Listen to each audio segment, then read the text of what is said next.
আজকে আপনাদেরকে দেখাবো কিভাবে একটা অ্যাপসের মাধ্যমে আপনার যে কোনো ছবি যে কোনো ব্যাকগ্রাউন্ডে যাই থাক আপনি খুব সহজেই সেই ব্যাকগ্রাউন্ডের ছবিটা চেঞ্জ করতে পারবেন এক ক্লিকের মাধ্যমে। কোনো কিচ্ছু করতে হবে না আপনার, আস্তে আস্তে হাত দিয়ে দাগ টেনে টেনে কিচ্ছু করতে হবে না। আপনি একটা ক্লিক করবেন, জাস্ট হয়ে যাবে ব্যাকগ্রাউন্ড চেঞ্জ। যে ধরনের ব্যাকগ্রাউন্ড হয় সব ধরনের ব্যাকগ্রাউন্ড চেঞ্জ হয়ে যাবে। চলে যাবেন প্লে স্টোরে, প্লে স্টোরে যাওয়ার পর লিখবেন এই যে PicsArt।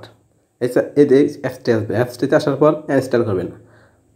ইনস্টল করার পর ওপেন, তারপরে ওপেনে আসার পর এই প্লাস আইকনে ক্লিক করবেন। এখান থেকে আপনার গ্যালারির ছবিগুলো এখানে শো করবে। আপনার এখান থেকে গ্যালারির ছবিগুলো এখানে শো করে দিবেন।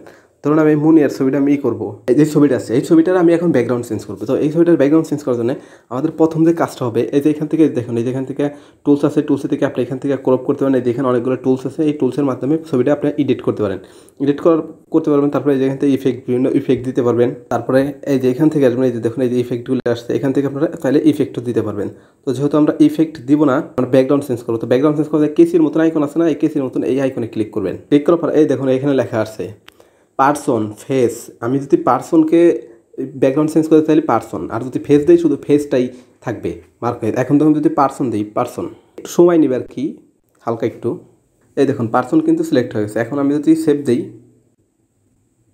এই দেখুন শুধু পার্সন দেখছেন, একটা ক্লিকে ম্যাজিক, একটা ক্লিকে ব্যাকগ্রাউন্ড চেঞ্জ দেখছেন। এই যে মুনিয়ার কিন্তু ব্যাকগ্রাউন্ড চেঞ্জ হয়ে গেছে। এখন যদি আমি আবার যদি চাই যে মুনিয়ার কোনো কিছু রাখবো না, শুধু ফেসটা রাখবো, তো আমি আবার এই কেসের মতো এখানে ক্লিক করি। এখানে ক্লিক করার পর এই তো নিচে লেখা আছে ফেস।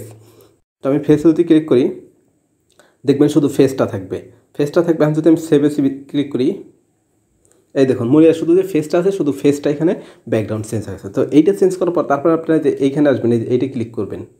ক্লিক করার পরে দেখুন সেভ টু গ্যালারি, আমাদের কিন্তু কাজ শেষ। একদম ইজিতে কিন্তু আমরা এই ব্যাকগ্রাউন্ডটা চেঞ্জ করতে পারতেছি। আমরা অনেক জায়গায় থেকে আমরা ব্যাকগ্রাউন্ড চেঞ্জ করি, কিন্তু এত কিছু লাগবে না, সামান্য একটু কাজের মাধ্যমে আমরা ব্যাকগ্রাউন্ড চেঞ্জ করতে পারবো এই সামান্য একটি সফটওয়্যারে। যদি আপনার বিন্দু পরিমাণ উপকার হয়ে থাকে ভিডিওটি দেখে, তাহলে অবশ্যই চ্যানেলটি সাবস্ক্রাইব করুন, পাশে থাকা বেল আইকনটি ক্লিক করে দেবেন। ধন্যবাদ।